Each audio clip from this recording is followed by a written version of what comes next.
Muchas gracias. A usted un feliz día, son las 9 de la mañana, 27 minutos. Néstor. Señora Silvia. Solo una cosa que creo que puede servir para entender el proceso chileno, que también puede servir para Colombia, Néstor. Cuando ganó ganó el presidente Boric en primera vuelta, sacó solo el 24% de los votos y ganó en más del 50% en la segunda vuelta. Y cometió un enorme error. Pensó que Chile completo había volcado hacia la izquierda y empezó a tratar de cambiarlo todo. No se dio cuenta que en la segunda vuelta la gente no tiene solo dos opciones. No vota por el que quiere, sino que vota en contra del que no quiere que salga. Con José Antonio Kast puede estar pasando lo mismo si no aprendió la lección. Él sacó un 23% en la primera vuelta, saca más del 50% en la segunda vuelta, pero porque mucha gente no quería que saliera la candidata comunista. No tiene que entender que el país completo volcó hacia la derecha. Esa es la mejor forma de gobernar y encontrar acuerdos dentro del país. Las segundas vueltas no son que la gente votando por el candidato que quiere, sino que mayoritariamente la gente vota en contra del candidato que no quiere. Silvia, yo creo que esa observación de Silvia Néstor, me parece una gran observación, muy importante. Y aplica también para Colombia. Claro, fue lo mismo para que le pasó al presidente Petro. Claro, en el 2022, Petro, entonces yo gané las elecciones, tengo un mandato popular. No, ganó una elección para presidente de la República, pero eso no quería decir que la mayoría o que la totalidad de los colombianos hubieran votado por él.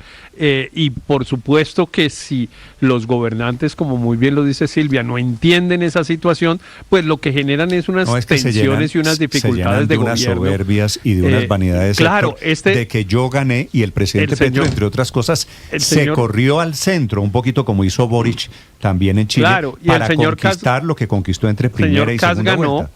Señor Kast ganó. Ahora hay una gran ventaja en Chile y algo parecido pasó en Colombia también, y es que en el Congreso pues están divididos por la mitad. El Senado de Chile tiene 50 miembros y 25 son de izquierda y 25 son de derecha. Y entonces, si el señor Kast quiere tratar de imponer una agenda política de ultraderecha, a la cual efectivamente pertenece a pesar de lo que dijo nuestro entrevistado, pues va a verse en dificultades, no va a lograr sacar eso en el Congreso y va a generar tensiones en la calle. Esa observación de Silvia es muy importante, y es muy importante, yo creo, Néstor, para tratar de proyectar esto a Colombia, que es, nosotros vamos para un gobierno de ultraderecha como va Chile, pues claro que es una opción, es una posibilidad. Hay un candidato que se llamaba Abelardo de la Espriella y hay otros que son de derecha pero un poco más moderados, pero en realidad todo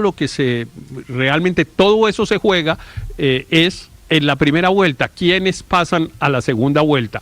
Porque la lógica que describió Silvia es la que ocurre. Si pasa a la segunda vuelta un candidato de centro, pues claro que ese gana la segunda vuelta sobradamente, así le toque competir con uno de derecha o con uno de izquierda. Pero Héctor, mire que en Chile ganó un candidato en la primera vuelta,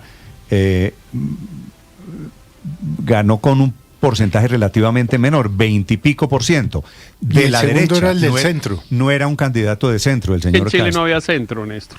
Pero sí había centro. No había ningún centro. Había unos candidatos votación después de Jara en la primera vuelta fue un candidato del centro. Había unos candidatos de derecha, ese candidato Parisi, que es el que quedó tercero. Está pensando con el deseo, Héctor. No, ese señor es de derecha y los otros candidatos eran incluso más de derecha que Kast. No, hay unos candidatos de derecha, pero había también unos más moderados que otros. Pero déjeme decir esto, un error que ocurrió en Chile, digamos, pues fue un error, pero fue producto de la votación popular, porque era en las elecciones primarias, era haber elegido una candidata como la candidata Jara, que era del Partido Comunista, es decir, en la izquierda, la más izquierda de la izquierda. Si el candidato de Boric hubiera sido una persona más moderada, la otra mujer que había sido también ministra, pues eventualmente hubiera podido competir mejor con Kast. Lo que era la señora Jara, Felipe, Néstor, en Chile es el equivalente de Iván Cepeda, ¿no?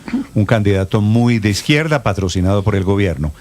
El señor Kast es el equivalente, más o menos, dividido por el cambio del dólar, Felipe, a Abelardo de la Espriella, un candidato de la derecha. y en la mitad hay unos que estaban también a la derecha, un poquito más para aquí, un poquito más para allá, pero es muy comparable lo que pasó en Chile con lo que está pasando hoy en Colombia, como ha sido comparable a lo largo de los últimos 5 años desde el estallido social. Silvia, ¿qué me dices? Sí, no, lo que mencionó recién Felipe, Franco Parisi, es un fenómeno súper interesante porque fue el gran fenómeno de la primera vuelta, sacó un 19%, pero no es un hombre que viene del centro, es un hombre que aparece en el circuito político chileno solo para hacer campaña durante los últimos 3 años, ni siquiera vive en Chile.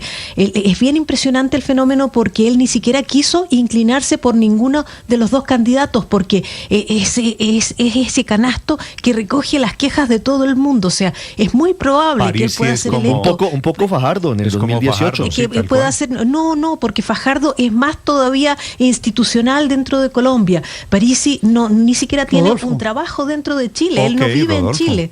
Ok, Entonces, puede ser Rodolfo, sí. Me dice alguien. Entonces es una persona que recogía todas las quejas en su campaña, caben todas las quejas. Entonces él puede ser fácilmente, si no hay alegría, si no resultan los proyectos de Kast, lo más probable es que él sea presidente de la próxima elección, porque es de ese tipo de propuestas que no necesita un partido ni una ideología detrás. Ahí caben todas las quejas. Hay que acordarse de ese nombre, Parisi, Franco Parisi, 9:34 minutos. Néstor, pero se equivoca Petro. Petro se equivoca totalmente. Petro se equivoca totalmente en varias cosas, pero menciono las principales. Primero, dice, las relaciones exteriores no se pueden guiar por la ideología que predomina en un país. Tiene que pasar por encima de eso. O sea, ese famoso trino rechazando al señor Kast porque es hijo o no sé qué, eso no es así. Un país tiene que tener relaciones con todos los demás en términos de beneficio mutuo y respeto recíproco, pero independiente de la ideología. Primera gran equivocación. Pero la más grave de todas es esta. A Petro se le olvida una cosita, y es que cuando hizo una pésima alcaldía en Bogotá, el candidato que lo reemplazó, o el alcalde que lo reemplazó, fue Enrique Peñalosa, de una corriente totalmente distinta a la de Petro. Entonces, aquí la izquierda, o la supuesta izquierda petrista, no tiene que pensar en que si el que viene es fascista o no. Aquí esa izquierda petrista tiene que hacer un balance de todos los errores que ha cometido que le permiten a los rivales contrarios aprovecharse de ellos para ganar. Y si usted le hace un balance a Petro, pues creo que ya estamos más o menos, que ya está medio perdido en este caso, porque los errores son demasiados y seguramente van a ser llenados por otra alternativa. Tampoco, porque el señor, él que representa al presidente Petro, Iván Cepeda, sacó 2,5 millones de votos. Es el que puntea las encuestas, se midió en la consulta de octubre. Sí, pero fíjense lo que pasó ayer en Bucaramanga, Néstor. No, pero adicionalmente... Por solo mencionar un caso reciente. Pero Bucaramanga, Felipe, no es un termómetro. Bucaramanga siempre ha sido un fortín antipetrista. Siempre ha sido muy de derecha. No sacó sino el 11%. Pero yo sí creo... Pero mire otras regiones. Eso dividirlo por el tema regional, Felipe, me parece que no es buen consejo. Pero Néstor, yo sí le digo que... Consuelo, hay una cosa que hay que destacar, Néstor. ¿Qué? Que no va a pasar acá. Cuente. Es el respeto, la a eso me iba a tolerancia... referir. Exactamente. ¿No? Entre un candidato como el señor Kast y un presidente como Boric. Totalmente. Yo creo que la diferencia... Eso hay que rescatarlo y hay que resaltarlo. Que es lo que no va a pasar acá. Súper civilizada, María Consuelo. A eso me quería referir yo, que tal vez la diferencia más grande entre lo que va a pasar en Colombia, y lo sabemos por la reacción del presidente, ya con el tema de Chile, imagínese cómo va a ser con Colombia, comparada con la de Gabriel Boric. Es que a mí me impactó el tono del discurso de ayer de Gabriel Boric, cuando él dice: a los que ganaron quiero felicitarlos sinceramente, y a los que perdieron, en donde está incluido él, les quiero decir que siempre habrá razones para luchar por Chile. Y ahí lo que resalta es la celebración a la democracia. Inclusive la candidata que perdió también lo hizo. Resaltan la democracia y el proceso democrático por encima de quién ganó y quién perdió. A mí ese tono reposado, de estadista, de largo, inclusive reconoció a los presidentes anteriores, incluyendo a Piñeira.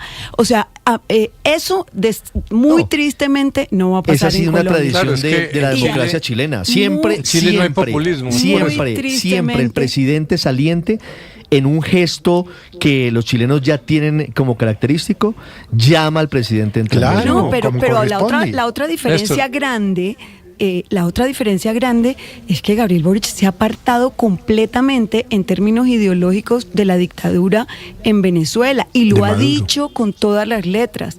Aquí cada vez más el presidente lo que hace es arroparse de otros temas para defender a Nicolás Maduro. O sea, las diferencias son profundas y ojalá explicación, Néstor, es que ese péndulo que yo sí creo que va a pasar en Colombia y que el presidente Petro no reconoce, pues no solamente cambie las tendencias ideológicas, sino el respeto por la democracia. ¿Qué va a pasar en Colombia, Álvaro?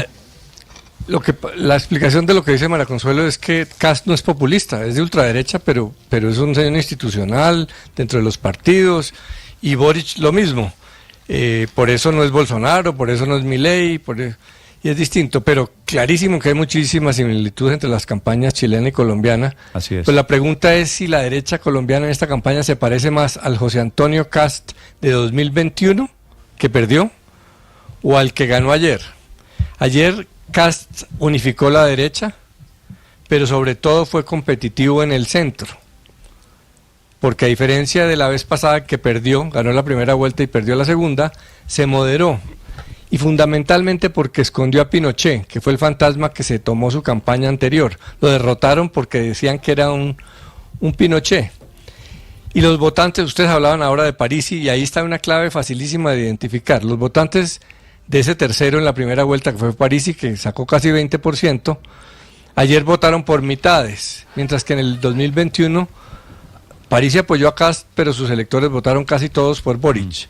La única manera de que la candidata de izquierda hubiera podido pelear la presidencia es que todos esos independientes votaran por ella, pero aquí es al revés, porque aquí sí se está metiendo en la campaña Ahora, mucha Uribe. Álvaro, Porque, solo una precisión. Parisi, que sacó el 19% de los votos, en Sí, el 2021 había sacado solamente el 7% de los votos. Pero Néstor, déjeme decir una cosa a propósito A ver, también de París, y antes de cerrar, y es que más allá del espejo de cómo puede pasar, cómo se pueden mover las fuerzas políticas en Chile y en Colombia, sí hay un dato que yo creo que vale la pena mencionar, y es que para Colombia esta elección es más importante de lo que parece por una razón, porque en Chile hay una enorme migración colombiana, y el principal tema de la campaña presidencial fue el tema migratorio. Entre otras cosas, el señor Parisi es un señor anti-inmigración y obtuvo votos fundamentalmente en el norte,